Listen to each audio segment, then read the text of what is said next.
Hello friends, नमस्कार। स्वागत करता हूं आप सभी को इस प्यारा सा चैनल नशा ऑनलाइन क्लासेज में। तो कैसे हैं आप लोग? बहुत ज़बरदस्त सेशन के साथ हम यहां पर आए हैं और उस सेशन का नाम क्या है तो आप लोग थंबनेल देखकर समझ ही गए होंगे। तो ये बहुपद है और बहुपद का प्रश्नावली 2.2 का है। आप सभी ने वास्तविक संख्या को सही तरीके से समझ लिया और उस पर बहुत सारे प्रश्न को किया है, ऐसा हमें लगता है, और हमने भी बहुत प्रश्न को कराए हैं। तो आप सभी को वास्तविक संख्या तो ज़बरदस्त हो गया होगा, और जो भी व्यक्ति नहीं देखे होंगे तो उन लोग को भी थोड़ा सा धैर्य बनाए रखने का है। क्योंकि आज हो गया शुक्रवार, और आज से कुछ दिन बाद यानी कि संडे को, कल बीच परसों संडे को आप सभी को वास्तविक संख्या का जो वन शॉट होता है, यानी कि वास्तविक संख्या में जो भी चीज़ हमने पढ़ाए हैं और जो भी चीज़ हमने आप सभी को दिया है, जो कि एनसीईआरटी का बुक है, और उसमें जो भी सारे प्रश्न हैं उन सभी को सही तरीके से क्लियर कराए हैं, उसका वन शॉट जो है संडे को अपलोड होने वाला है और वह होम पेज पर दिखाई देगा, सबसे पहले दिखाई देगा। तो आप लोग संडे को सुबह में 7:30 बजे ज़रूर से जुड़ जाइएगा। तो वहाँ पर वास्तविक संख्या का स्पेशल वीडियो रहेगा और वह रिकॉर्डेड के रूप में रहेगा, तो आप लोग जब चाहिएगा तब देख सकते हैं। तो चलिए यहाँ पर हम लोग वास्तविक संख्या को सही तरीके से चालू करते हैं। तो यहाँ पर वास्तविक संख्या तो चालू हो गया था, उसके बाद बहुपद आज है। बहुपद को चालू करने वाले हैं, बहुपद को समझेंगे। बहुपद के अंतर्गत जो भी हमने यहाँ पर ऑब्जेक्टिव प्रश्न होता है, या तो कह सकते हैं कि लेक्चर 1, और उसमें जो भी कॉन्सेप्ट होता है उन सभी को सही तरीके से अपलोड किया जा चुका है।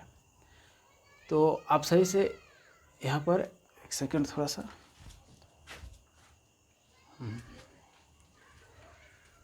तो आप सभी से मेरा एक प्रश्न है, और वह प्रश्न क्या है कि बताइए यहाँ पर द्विघात बहुपद है और उसका व्यापक रूप पूछ दे, द्विघात बहुपद का व्यापक रूप पूछ दे, तो आप सभी लोग क्या जवाब दीजिएगा?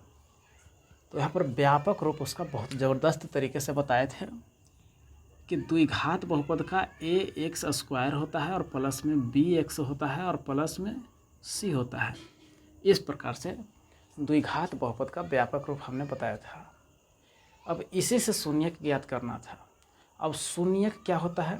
तो शून्यक यहाँ पर बहुपद, द्विघात बहुपद है तो इसमें 2 शून्यक ज्ञात होंगे। उसी 2 बहुपद का जो शून्यक होता है उन सभी का योग हो सकता है, गुणनफल हो सकता है, या तो गुणांक हो सकता है। तो उसके बारे में भी सही तरीके से समझा दिए थे, जो कि योगफल होता है अल्फ़ा और प्लस में बीटा बराबर -b/a में a होता है, और एक होता है अल्फ़ा इंटू में बीटा। 2 तरीका का होता है। यहाँ पर शून्यकों का योग है और यहाँ पर शून्यकों का गुणांक है, तो दोनों अलग अलग होता है। यहाँ पर c/a है, यानी कि योगफल में आएगा -b/2 और गुणनफल में आएगा c/a। तो ये सारे प्रश्न जो है, ये सारे बात है जो पहले चैप्टर का है। यहाँ पर नया चैप्टर को समझेंगे। एक सेकंड थोड़ा सा हमारा जो यहाँ पर है उसे देख लेते हैं। आप सभी को आवाज़ क्लियर जा रहा होगा, ऐसा हमें आशा है। तो चलिए यहाँ पर प्रश्न को देखते हैं इसे मिटाने के बाद। यहाँ पर हम लोग प्रश्न किसको करेंगे? तो प्रश्न संख्या है हमारा प्रश्नावली 2.2 है, यानी कि 2.2 कह सकते हैं।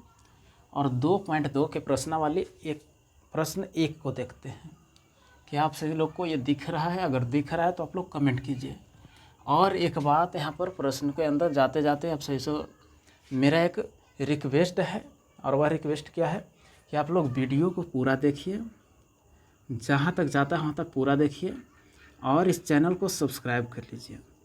और अगर वीडियो के एक एक बात आप सभी को पसंद आता है तो उसे लाइक कर दीजिए, और कमेंट में बताइए कि आप सभी को किस प्रकार का टॉपिक चाहिए।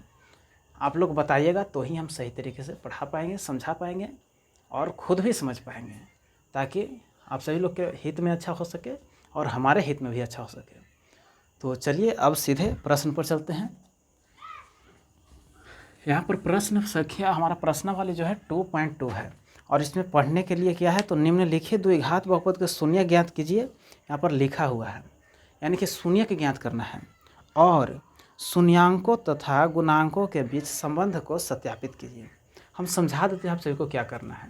सबसे पहले कोई बहुपद रहेगा, जैसे यहाँ पर 1 नंबर प्रश्न में है, 1 नंबर प्रश्न के पहला नंबर प्रश्न है और वह क्या है, यह बहुपद दिया गया है, x के पावर 2 है, माइनस में भी कुछ दिया हुआ है, माइनस में 2x दिया हुआ है और माइनस में 8 दिया हुआ है, इस प्रकार का दिया हुआ है। ऐसा प्रश्न हमें लगता है कि आप लोग अगर सही तरीके से पढ़े होंगे तो क्लास 8 से ही मिल जाता है, 7 से ही शायद मिल जाता है और 8 में तो बहुत ज़बरदस्त तरीके से मिलता है। यानी कि 8 क्लास में ही ये सारे प्रश्न को हमने क्लियर कर चुके हैं। अब बहुत सारे ऐसे स्टूडेंट होते हैं जो सही तरीके से क्लियर तरीके से नहीं पढ़ते हैं और अपने दोस्त के साथ खेलते रह जाते हैं और सही तरीके से अध्ययन नहीं करते हैं। तो वही चीज़ यहाँ पर 10 क्लास में भी पढ़ना है। तो यहाँ पर समझिए कि क्या समझना है। तो सबसे पहले 8 क्लास में क्या पढ़े थे, इस प्रकार से कि इसका बहुपद ज्ञात करने के लिए क्या करना होगा। तो सबसे पहले जो फर्स्ट में है और लास्ट में है, यानी कि एक्स स्क्वायर और उसके लास्ट में जो शून्य के लास्ट में जो सी होता है, उन दोनों को आपस में गुना करना है। तो सबसे पहले मन में ही गुना करना है, लेकिन अभी समझाने के लिए यहाँ पर गुना कर देते हैं। 8 में गुना करना है, यहाँ पर शुरू में लिखा हुआ है एक्स स्क्वायर को गुना करना है यहाँ पर 8 से, लेकिन यहाँ पर साथ में -8 लगा हुआ है तो हमें -8 लेना है और ये दोनों को आपस में गुना करना है। दोनों को गुना कीजिए। तो सबसे पहले तो ये चर है और ये अचर है, तो दोनों गुना तो होगा लेकिन अलग अलग रह जाएगा, यानी कि दोनों आपस में मिलेगा नहीं। तो यहाँ पर 8x के स्क्वायर होगा। और एक बात ध्यान देने योग्य है कि यहाँ पर माइनस है, यहाँ पर प्लस है, और माइनस प्लस को गुना करते हैं तो हमारा चिन्ह क्या होता है, वह माइनस का होता है, ये आप सभी को पता होगा। तो यहाँ पर माइनस में 8x² आ गया है। ये तो मन में करना था, यहाँ पर सिर्फ आप सभी को समझाने के लिए बताए हैं। अब आगे क्या करना है उसके बारे में समझिए। यहाँ पर जो संख्या यहाँ पर गुना करके आया है फर्स्ट और लास्ट वाला को, उसी को 2 भाग में तोड़ना है, या तो 2 टुकड़े में बांटना है, और 2 टुकड़ा में इस प्रकार बांटना है कि जोड़े या तो घटाएं, जिस प्रकार से क्रिया करने के बाद जिस प्रकार का क्रिया करें वहाँ पर 2x आ जाए, यानी कि बीच वाला आना चाहिए, तो ही इस प्रकार से हम लोग शून्य को ज्ञात कर सकते हैं। तो चलिए इसे हम लोग सही तरीके से इसका शून्य ज्ञात करते हैं और 2 भाग में तोड़ने का प्रयास करते हैं। तो x² जो है दोनों में आना चाहिए, यानी कि एक तरफ इस तरफ तोड़ेंगे और एक तरफ इस तरफ 2 भाग में तोड़ना है। तो 8 को 2 भाग में तोड़ेंगे तो क्या क्या आता है, तो न समझ में आए तो इसका अभाज्य गुणनखंड कर लीजिए। 2 से 4 बार में, 2 से 2 बार में आता है। और हमें करना क्या है, तो हमें यहाँ पर लाना है 2x, वो भी माइनस में लाना है। और माइनस में लाने के लिए कोई एक संख्या को माइनस में रखना होगा और कोई एक संख्या को प्लस में रखना होगा, तो ही यह संख्या हमारा माइनस में आ सकता है। तो देखिए यहाँ पर पहले 2 में 2 से गुना कीजिए।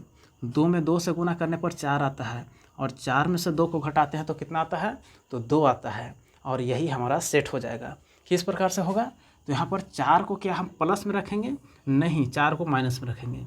तो x को स्क्वायर करेंगे और माइनस में 4x लिखेंगे, 4x, और यहाँ पर 2 भी है साथ में, तो इसको प्लस में रखेंगे। क्यों प्लस में रखेंगे, क्योंकि एक माइनस में रहेगा तो ही यहाँ पर माइनस में आ पाएगा, एक प्लस में रहेंगे तो इसको घटा करके यहाँ पर 2x लाया जा सकता है। अब यहाँ पर 4x एक में लिखा गया है, तो क्या इसके आगे वाला में x नहीं लिखेंगे, नहीं, उसमें भी लिखना है। तो यहाँ पर लिखिए, लेकिन ये प्लस में होगा, 2x माइनस में 8। आप सभी लोग एक बात बताइए, क्या आपको हमारा आवाज़ जो है वह गूंज रहा है या सही तरीके से क्लियर आवाज़ नहीं जा रहा है? आप लोग बताइए कि किस प्रकार का आप सभी के पास आवाज़ जा रहा है, क्योंकि यहाँ पर हम रिकॉर्ड करते हैं तो हमें कुछ पता नहीं चलता है। सिर्फ एक आईना पीछे रखा हुआ है, उसमें देख देख कर आप सभी को बताया जाता है कि आप लोग समझ पा रहे हैं कि नहीं समझ पा रहे हैं। सिर्फ आपका वीडियो देख सकते हैं, यहाँ पर हम कुछ बोल रहे हैं, कुछ इशारा कर रहे हैं, बस इतना ही होता है, लेकिन हम सुन नहीं पाते हैं। तो आप लोग कमेंट करके बताइए कि क्या हमारा आवाज़ गूंज रहा है, और गूंज रहा है तो उसका इलाज किया जाएगा। आप लोग बताइएगा तो भी। चलिए तो यहाँ पर देख लेते हैं। अब देखिए यहाँ पर दोनों संख्या को गुना करेंगे तो ये आ जाएगा, और फिर ये दोनों को गुना करेंगे तो ये आ जाएगा। देखिए 4 में 2 से गुना करने पर 8 आता है, प्लस माइनस को गुना करने पर माइनस आ जाएगा। तो इस प्रकार से हमें बीच वाले को तोड़ना है, लेकिन उससे पहले गुना करने के बाद। तो चलिए अब इसके बाद चलते हैं। देखिए यहाँ पर आप सभी लोग कॉमन जानते होंगे। कॉमन एक होता है संज्ञा में और एक होता है मैथ में। कॉमन क्या होता है? कॉमन का मतलब होता है कि वे संख्या जो दोनों में हो। एक सेकेंड थोड़ा सा,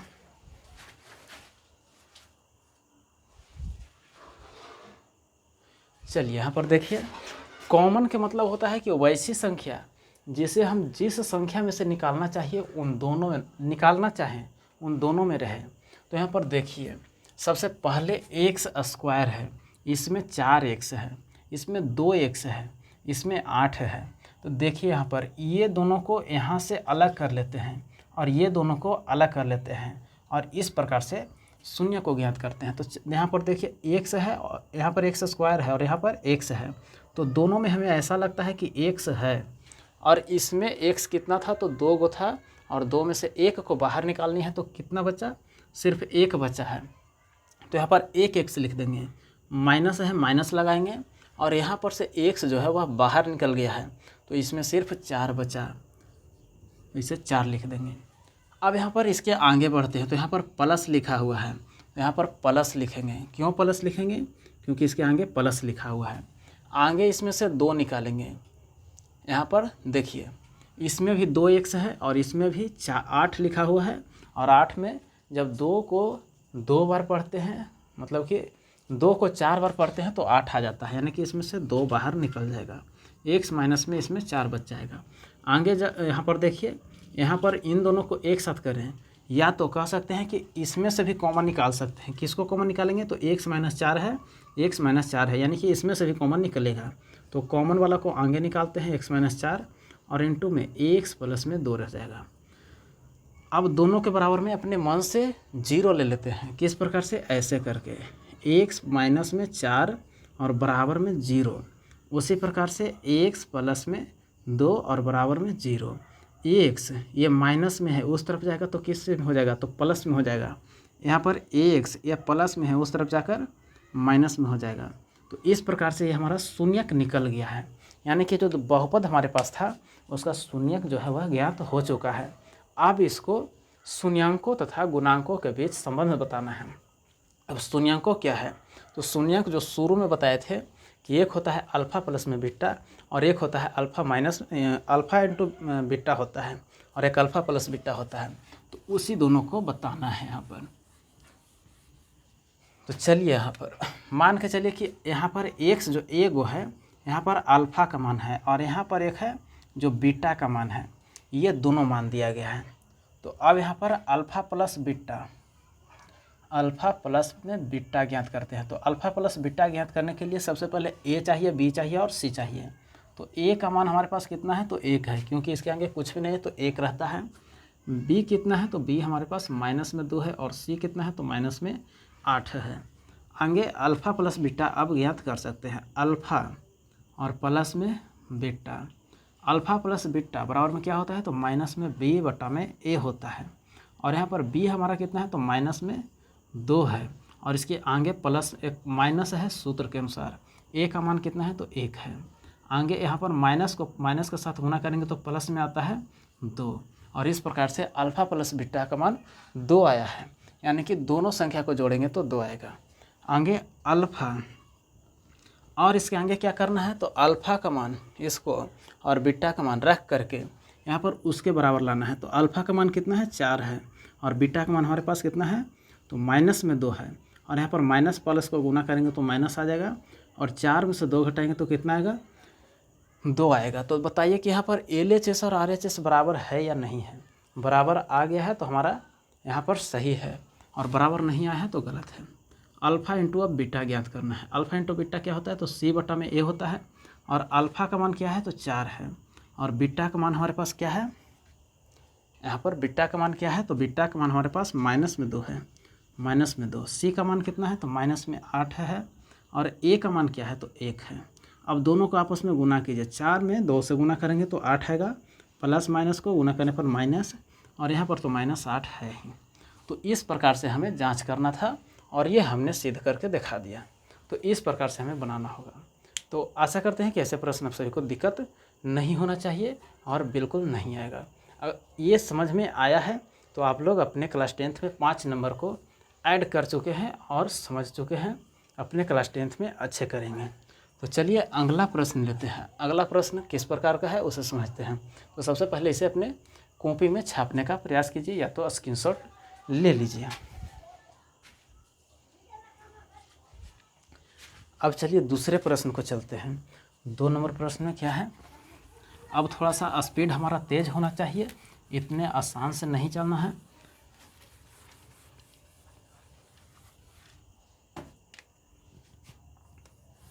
यहाँ पर 2 नंबर प्रश्न में 2 नंबर प्रश्न में क्या लिखा हुआ है, 4x² और माइनस में 4s²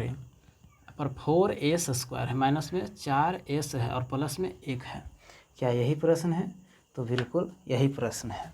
यहाँ पर 4s² है, माइनस में 4s है और प्लस में 1 है। इसे भी उसी प्रकार से शून्य ज्ञात करना है और शून्य को ज्ञात करके शून्यांकों तथा गुणांकों के बीच का संबंध को स्थापित करना है। तो चलिए सबसे पहले दोनों को अभाज्य गुणनखंड नहीं करना है, यहाँ पर विभाजन करना है। किस प्रकार से? चलिए पहले दोनों को गुना करिए। तो गुना करने के बाद 4s² आएगा। यहाँ पर इसको बीच में जो अंक है उसको 2 भाग में तोड़ना है। 2 भाग में किस प्रकार से? तो अभाज्य गुणनखंड करके 2 से 2 बार में। और यही वो संख्या है जिसको हम या तो जोड़ेंगे या तो घटाएंगे, तो हमारा बीच वाला आना चाहिए। तो देखिए यहाँ पर 4s जो है उसको कोई परिवर्तन नहीं करना है। आगे यहाँ पर -4s लाना है। तो 2 में 2 से गुना करने पर 4s आता है, लेकिन इसको नहीं लाना है। ये गुना करने के बाद ये आना चाहिए। इसको या तो जोड़ सकते हैं या तो घटा सकते हैं। यही 2 काम करके बीच वाले को ला सकते हैं, तो ही हमारा सही होगा। तो यहाँ पर माइनस में 2 रखते हैं और माइनस में 2 रखते हैं, दोनों को जोड़ते हैं तो क्या आता है? तो माइनस में 4 आता है। तो इस प्रकार से रख के हम काम कर सकते हैं। तो 2s साथे लगा रहेगा, माइनस में 2s रहेगा और फिर प्लस में 1 रहेगा। इस प्रकार से हमें बनाना है। तो देखिए यहाँ पर फिर उसी प्रकार से 2 के जोड़ा करना है और इसमें से 2 बाहर निकल जाएगा तो 2 अंदर रहेगा। s², यहाँ पर क्या हो रहा है, यहाँ पर से s भी बाहर निकल रहा है। इसमें s है, इसमें भी s है, मतलब कि एक s बाहर निकलेगा। यहाँ पर 2s बचेगा और माइनस में इसमें से दोनों बाहर निकल गया है तो सिर्फ 1 बचेगा। यहाँ पर कोई कॉमन नहीं निकला है तो इसे सिर्फ इसी प्रकार से छोड़ सकते हैं, या तो और भी परिवर्तन किया जा सकता है। तो इसमें क्या कॉमन ले सकते हैं? तो यहाँ पर कॉमन में माइनस को ले सकते हैं, तो अंदर क्या हो जाएगा? तो 2s और माइनस में 1 हो जाएगा। किस प्रकार से होगा आप सभी को बताते हैं। देखिए यहाँ पर अंदर में लाना है प्लस, अंदर में लाना है, यहाँ पर बीच में प्लस लाना है और माइनस माइनस को गुना करेंगे तो प्लस आएगा और इस प्लस माइनस को गुना करेंगे तो माइनस आएगा। इस प्रकार से हमें करना है तो अच्छा होगा। आगे इसमें से क्या कॉमन निकल सकता है? तो 2s तो सेम है। यहाँ पर आप सभी को एक और तरीका है कि बीच में 1 को ले सकते हैं, क्योंकि किसी भी संख्या में 1 से गुना करने पर कोई परिवर्तन नहीं होता है, तो हम लोग ले सकते हैं। अब दोनों में ये है जो दोनों कॉमन है, यानी कि बाहर निकलेगा। तो 2s माइनस में 1 ब्रैकेट के अंदर करना है, फिर 2s और माइनस में 1। फिर यहाँ पर दोनों जो है सेम है, यानी कि दोनों के बराबर में 1 ही लिख देना है। 2s और माइनस में 1 ये भी कर सकते हैं, और नहीं तो बराबर में 0, दोनों के बराबर में 0 करके बना सकते हैं, तो भी कोई दिक्कत नहीं होगा। मान दोनों को अलग अलग आएगा, सेम ही आएगा। यहाँ पर बराबर में 0 लेना है, या तो 1 ही कर देते हैं, फिर भी बराबर में 0 लेना है। बराबर में 0, 2s माइनस है उस तरफ जाकर प्लस में 1 होगा, s बराबर में 1/2 हो जाएगा। और इसी को सिर्फ प्लस माइनस कर देंगे तो हमारा आंसर जो है वह क्लियर हो जाएगा। तो एक प्लस में लेना है और एक माइनस में लेना है। तो चलिए अब इसके आगे का कार्यक्रम करते हैं।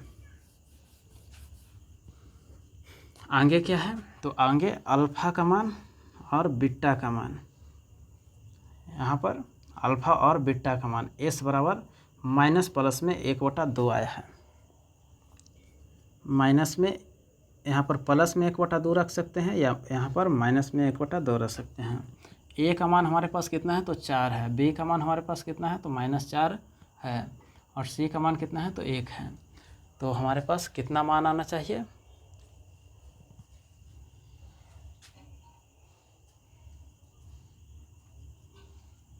चलिए देख लेते हैं। ए यहाँ पर alpha plus beta, alpha plus में बीटा बराबर में माइनस बी बट्टा में ए, अल्फ़ा प्लस में बीटा बराबर माइनस बी बट्टा में ए। अल्फ़ा का मान हमारे पास कितना है, तो 1/2 है, 1/2, और यहाँ पर प्लस है और यहाँ पर माइनस है, यानी कि दोनों गुना करके माइनस में 1/2 होगा। और बी का मान हमारे पास कितना है, तो माइनस है और माइनस में 4, और ए का मान क्या है, तो 4 है। इन दोनों को काट सकते हैं और ये plus minus minus minus plus हो जाएगा, यानी कि 1/2 है। और इसको भी काट सकते हैं, यानी कि घटा सकते हैं, और घटाने के बाद दोनों तरफ है जो 0 आया है, 0 आया है। तो इस प्रकार से हम लोग कर सकते हैं। आगे alpha into beta, alpha into beta निकालना है, और अल्फ़ा इंटू बीटा का मान क्या, सूत्र क्या होता है, तो c/a होता है। अल्फ़ा का मान क्या है, तो 1/2 और गुना में माइनस 1/2। सी का मान क्या है, तो 1 है, 1 है, और ए का मान क्या है, तो यहाँ पर 4 है, यहाँ पर 4 है।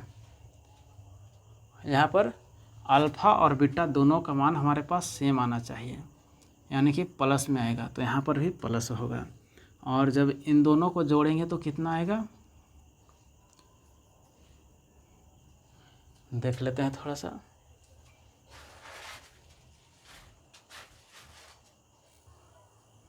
चलिए देखिए, यहाँ पर दोनों का मान प्लस में ही आएगा, क्योंकि दोनों माइनस में है, तो इस कारण से प्लस में आएगा। अब यहाँ पर ये काट कर 1 आ जाएगा। अब यहाँ पर आगे थोड़ा सा इसमें चलना है, ये कटेगा नहीं, 1/2 रहेगा, प्लस में 1/2 रहेगा। दोनों का एलसीएम 2 आएगा, ऊपर में 1 और प्लस में 1, और दोनों को जोड़ेंगे तो 2/2 आएगा, जो कि कट कर 1 आता है, यानी कि LHS और RHS दोनों बराबर आ गया है। अल्फ़ा इंटू बीटा का मान ज्ञात करना है, तो c/a होगा। अल्फ़ा का मान क्या है, तो 1/2 है, और बीटा का मान क्या है, तो फिर 1/2 है। सी का मान हमारे पास क्या है, 1 है, और ए का मान कितना है, तो 4 है। इन दोनों को गुना करेंगे तो 1/4 आएगा, बट्टा में 1/4, और दोनों का मान हमारे पास सेम आया है। यही हम सभी को दिखाना था, और इस प्रकार से हमने सही तरीके से क्लियर करा चुका है। थोड़ा सा बीच में दिक्कत हो गया था तो फिर से एक बार समझ लेते हैं। यहाँ पर सबसे पहले इन पहले वाले को और लास्ट वाले को गुना करना है, और इसे इस तरीके से तोड़ना है कि बीच वाले को जोड़ घटा कर ला सकें। तो इस प्रकार से तोड़े हैं -2 और -2 में, तो -2 और -2 -4 होता है। ए से एस को जोड़ेंगे तो ए से ही रह जाएगा। इसी प्रकार से आगे कर सकते हैं। दोनों में से 2 एस निकला है कॉमन में, तो यहाँ पर से 2 बचेगा, और एस एक बाहर निकला है तो एक एस अंदर रह जाएगा, और 2 एस दोनों बाहर निकल गया है तो एक अंदर रह जाएगा। ये सही तरीके से आप लोग समझ पाए होंगे। और इसी प्रकार से यहाँ पर एक रखा जा सकता है, क्योंकि कॉमन निकाला जा सकता है, क्योंकि इसमें भी एक है, इसमें भी एक है, तो एक कॉमन निकला है, और फिर अंदर में 2 एस और माइनस में 1 आया है। अब ये माइनस क्यों आया है, क्योंकि हमें बीच में प्लस लाना है, इस कारण से माइनस आया है। अब यहाँ पर 2 एस है, और ये 2 एस दोनों में से कॉमन निकला है, फिर 2 एस माइनस में 1 आ गया। अब इन दोनों को अलग अलग भी कर सकते हैं इस प्रकार से कि 2s माइनस में 1 बराबर 0, 2s बराबर में 1। अब s बराबर में 1/2 कर सकते हैं, और ये प्लस में आएगा। तो इस प्रकार से हमारा अल्फ़ा और बीटा का मान 1/2 आया है। अब इसको इस समीकरण के सहायता से या इस बहुपद के सहायता से हमें a, b और c का मान पता करना है। और इस प्रकार से हमने पता किया है कि a का मान हमारे पास 4 है, b का मान हमारे पास -4 है, और c का मान हमारे पास 1 है। तो अल्फ़ा प्लस बीटा का सिद्ध करना है, और फिर अल्फ़ा इंटू बीटा को सिद्ध करना है। तो इस प्रकार से हमने सिद्ध किया है। तो ऐसा हमें लगता है कि आप सभी को बहुत सही तरीके से समझ में आया होगा। अब आप सभी लोग को कहीं पर भी दिक्कत नहीं होगा। तो इसे सही तरीके से अपने कॉपी में छापिए और क्लियर कीजिए। आगे का प्रश्न बहुत ज़बरदस्त है, जो कि स्टूडेंट बहुत गड़बड़ाते रहते हैं और उन्हें दिक्कत होते रहती है। अब जो भी प्रश्न है आप सभी लोग क्लियर कर सकते हैं, कोई दिक्कत नहीं है। एक प्रश्न है यहाँ पर, एक प्रश्न यहाँ पर है 5 नंबर। 5 नंबर में लिखा गया है t² माइनस में 5। यहाँ पर t² माइनस में 15 लिखा गया है, 15 लिखा गया है। इसका भी मान निकालना है और हमें सही तरीके से बताना है। तो चलिए यहाँ पर सबसे पहले हमें अल्फ़ा और बीटा का मान ज्ञात करना है, यानी कि शून्य का ज्ञात करना है। तो यहाँ पर सोल्यूशन लिख देते हैं और ज्ञात करते हैं। तो t² माइनस में 15 बराबर में 0 लिख सकते हैं। तो t² बराबर में इस तरफ माइनस है, उस तरफ जाकर प्लस में हो जाएगा 15। तो t बराबर में √15 हो जाएगा। क्यों हो जाएगा? इस तरफ स्क्वायर में रहता है तो उस तरफ जाकर √ में हो जाता है, इस कारण से हुआ है। अब इसको बाहर नहीं निकाला जा सकता है, तो कह सकते हैं कि हमारा t का मान जो है प्लस माइनस में √15 आया है। तो इस प्रकार से हम लोग कर सकते हैं। तो यहाँ पर अल्फ़ा का हमारे पास मान कितना आया है? तो या तो प्लस में 15 और बीटा का मान हमारे पास क्या आया है? तो माइनस में √15 आया है। अब यहाँ पर से हमें a, b और c का मान पता करना है। तो वह किस प्रकार से करेंगे? a का मान हमारे पास तो 1 है, क्योंकि t² का गुणांक a का मान होता है, जिसके साथ स्क्वायर रहता है उसका a होता है। अब b का मान क्या है? तो यहाँ पर t² है तो सिंगल t होना ज़रूरी था, जो कि यहाँ पर नहीं है। तो कह सकते हैं कि b का मान हमारे पास 0 है। अब c हमारे पास क्या है? तो c हमारे पास माइनस में 15 है। तो इस प्रकार से हमें लिखना है। चलिए अब अल्फ़ा और बीटा का शून्यकों का गुणांकों का संबंध बता देते हैं।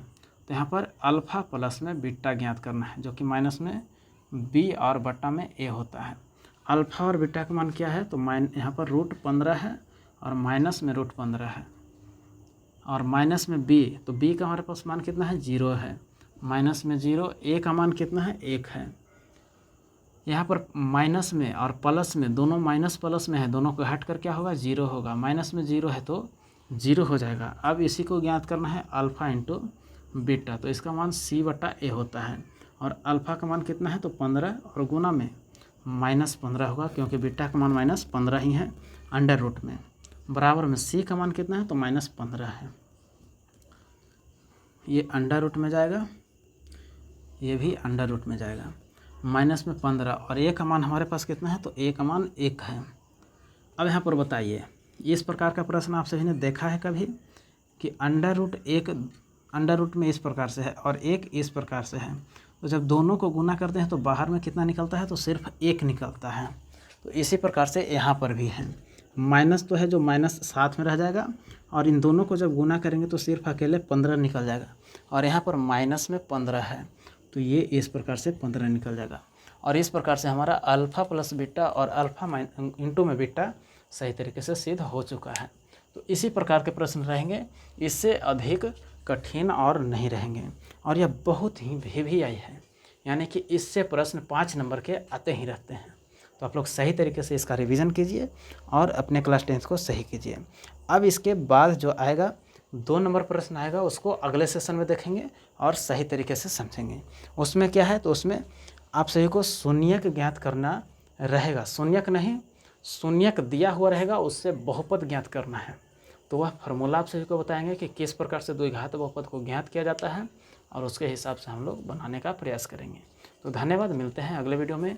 उससे पहले आप सभी लोग सब्सक्राइब कीजिए, कमेंट कीजिए और वीडियो को लाइक कीजिए। धन्यवाद, मिलते हैं अगले वीडियो में।